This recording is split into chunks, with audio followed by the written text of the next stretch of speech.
हरे कृष्ण.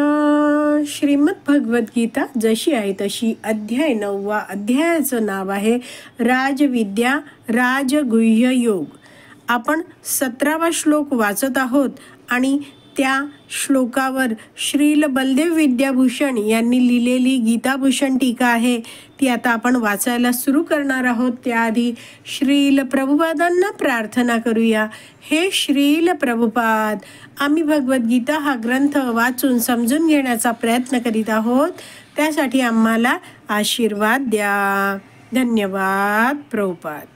तर श्रील बलदेव विद्याभूषण लिहितात, भगवान श्रीकृष्ण म्हणतात की मी चर आणि अचर सर्व जीवांचा पिता, माता आणि पितामह या रूपात या ब्रह्मांडामध्ये विद्यमान आहे. तर म्हणजे काय?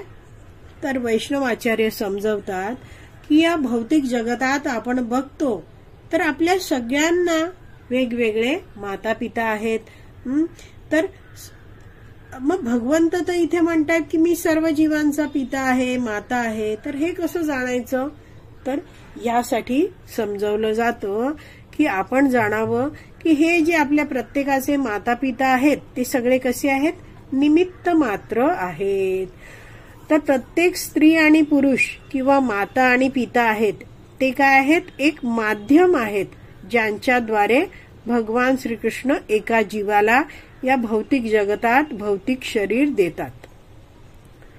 केवळ जर आपण माता पिता किंवा एखादे स्त्री आणि पुरुष घेतले तर त्यांच्यामध्ये स्वतः एक बाळाला जन्माला घालण्याची शक्ती नाहीये. तर जेव्हा स्त्री आणि पुरुष एकत्र येतात आणि भगवंतांद्वारे त्यांना शक्ती दिली जाते आणि त्यानंतरच बाळ जन्माला येतं. तर कित्येकदा आपण बघतो की माता पिता अगदी व्यवस्थित आहेत, मात्र त्यांना मुलं होत नाहीत. तर हे जे बाळ भगवंतांच्या कृपेने या स्त्री आणि पुरुष आहेत त्यांच्या एकत्रित येण्याने त्या स्त्रीच्या गर्भात बाळ आलेलं आहे. त्यावेळी त्या बाळाची गर्भाशयात रक्षण करणं, काळजी घेणं हे कोणाद्वारे होतं? भगवान श्रीकृष्णांद्वारे होतं. आणि अशा प्रकारे भगवान श्रीकृष्ण आहेत ते आपल्या सगळ्यांचेच माता पिता आहेत. भगवान श्रीकृष्णांबद्दल धाता म्हटलंय. भगवंत म्हणतात ना धाता. तर धाता अर्थात राजा. अन्य रूपामध्ये भगवंत म्हणतायत की धाता म्हणजेच राजा आणि अन्य रूपामध्ये मी सगळ्यांचा पालक आणि पोषक या रूपात असतो. तर भगवंतच आपल्या सगळ्यांचं पोषण करत असतात, मात्र वेगवेगळ्या लोकांना निमित्त बनवून भगवंत आहेत ते हा जीव आहे त्याला या भौतिक जगतात नवीन शरीर देतात आणि कोणत्या तरी व्यक्तीला निमित्त बनवून त्या बाळाचं पालन पोषण करवतात. राजा आहे किंवा माता पित्यांद्वारे बाळाचं पालन पोषण केलं जातं. तर हे सगळं आपण जाणलं पाहिजे की भगवान श्रीकृष्णांद्वारेच होतं आहे. पण याचा अर्थ असा नाही की आपण आपले माता पिता आहेत किंवा आपले पालक कोणी आहेत त्यांचा अपमान करायचा, याचा असा अर्थ नाहीये. आपण सगळ्यांना योग्य तो आदर दिलाच पाहिजे. जर कोणी आपल्याला काही खायला दिलाय, प्रसाद दिलाय, आधार दिलाय तर त्यांना आपण धन्यवाद तर द्यायलाच पाहिजेत. हरे कृष्ण. एक विमान जात होतं डोक्यावरून इथे. तर आपण जाणीव ठेवली पाहिजे की आपल्या सगळ्यांना सगळं काही या जगतामध्ये पुरवणारे कोण आहेत? भगवान श्रीकृष्ण आहेत.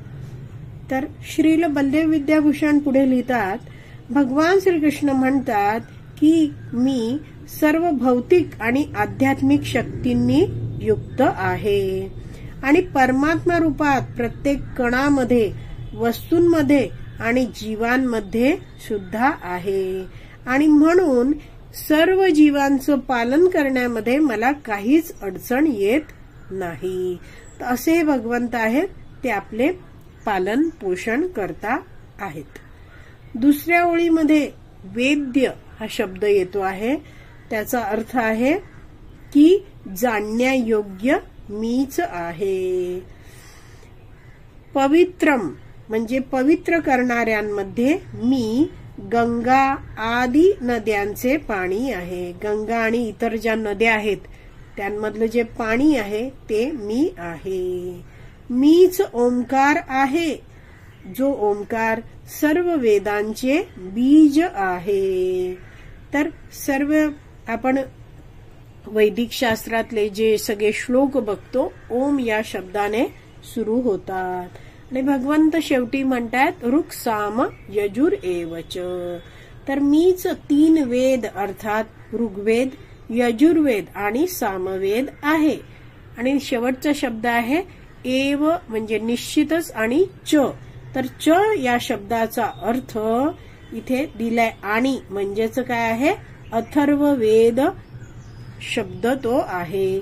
म्हणजेच हे 4ही यज्ञ आहेत, हे 4ही वेद आहेत ते मीच आहे असं भगवंत म्हणतात. तर श्रील बलदेव विद्याभूषण यांची गीताभूषण टीका आहे ती आपली या श्लोकावरची वाचून पूर्ण झाली आहे. आता आपण तात्पर्य वाचूया. संपूर्ण चर अचर सृष्टी ही श्रीकृष्णांच्या शक्तीच्या विविध क्रियांची अभिव्यक्ती आहे.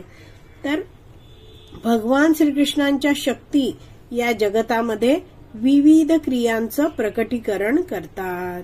तर या जगतामध्ये भगवंतांची भौतिक शक्ती आहे ती कार्य करते. आपण सगळे या भौतिक जगतात मध्ये भौतिक शरीर धारण करतो. तर आपण सगळे जीव आहोत ते भगवंतांची तटस्थ शक्ती आहोत. आणि म्हणून इथे म्हटलंय की संपूर्ण चर अचर सृष्टी ही श्रीकृष्णांच्या शक्तीच्या विविध क्रियांची अभिव्यक्ती आहे, प्रकटीकरण आहे. भौतिक जगतात श्रीकृष्णांची तटस्थ शक्ती असणाऱ्या जीवांशी आपण विविध प्रकारचे संबंध प्रस्थापित करतो. तर या जगतामध्ये सगळे जीव आहेत ते काय आहेत भगवंतांची तटस्थ शक्ती आहेत. आणि विविध लोकांशी आपला नातेसंबंध जोडला जातो. तर अशा रीतीने काय आहे आपण या जीवांशी विविध प्रकारचे संबंध प्रस्थापित करतो. प्रकृतीच्या निर्मितीमुळे त्यांच्यापैकी काही जण आपल्याला आपले माता पिता, पितामह, पोषणकर्ता इत्यादी आहेत असे वाटते, परंतु वस्तुतः ते श्रीकृष्णांचेच अंश असतात. म्हणून आपल्या मातापित्याप्रमाणे प्रतीत होणारे हे सारे जीव श्रीकृष्णच आहेत.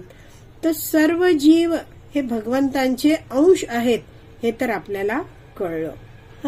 आणि भगवंत इथे म्हणतायत ना की म्हणून श्रील प्रभुपाद इथे लिहितायत की आपल्या मातापित्याप्रमाणे प्रतीत होणारे हे सारे जीव श्रीकृष्णच आहेत. तर ह्याचा अर्थ काय आहे की भगवान श्रीकृष्ण आहेत त्यांना सर्व जीवांप्रती वात्सल्य भाव आहे. तर वात्सल्य भाव म्हणजे काय माता पिता आपल्या मुलावर जे प्रेम करतात तर त्याला म्हटलं जातं वात्सल्य. तर हा शब्द कसा येतो गायीचं जे वासरू आहे तर गाय कशी आपल्या वासरावर प्रेम करते. वासराला संस्कृतमध्ये म्हणतात वत्स. तर त्यावरून हा शब्द येतो वात्सल्य. तर तोच जो वात्सल्य भाव आहे भगवंतांचा सर्व जीवांप्रती तोच वात्सल्य भाव आपल्याला आपल्या माता पिता जे आहेत त्यांच्या माध्यमातून प्राप्त होत असतो. जेव्हा आई वडील आपल्या बाळावर मुलांवर प्रेम करत असतात ते प्रेम म्हणजे काय आहे भगवान श्रीकृष्णांचं जे वात्सल्य आहे त्याचा एक अंश असतो.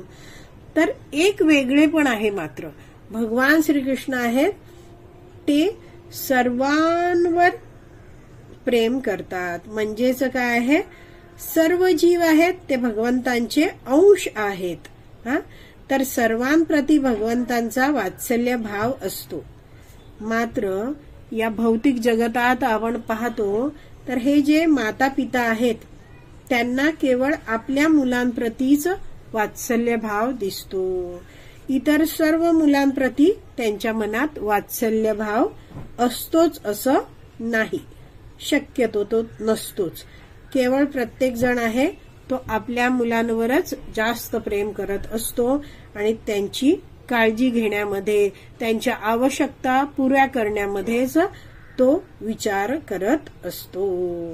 तर या मुद्द्यावरून आपण जाणलंय की भगवान श्रीकृष्ण आहेत ते आपले माता पिता आहेत आणि आपण सगळे त्यांचे अंश आहोत. तर आज आपली विराम द्यायची वेळ झाली आहे. आज आपण इथेच विराम देऊया. श्रीमद भगवत गीता की जय.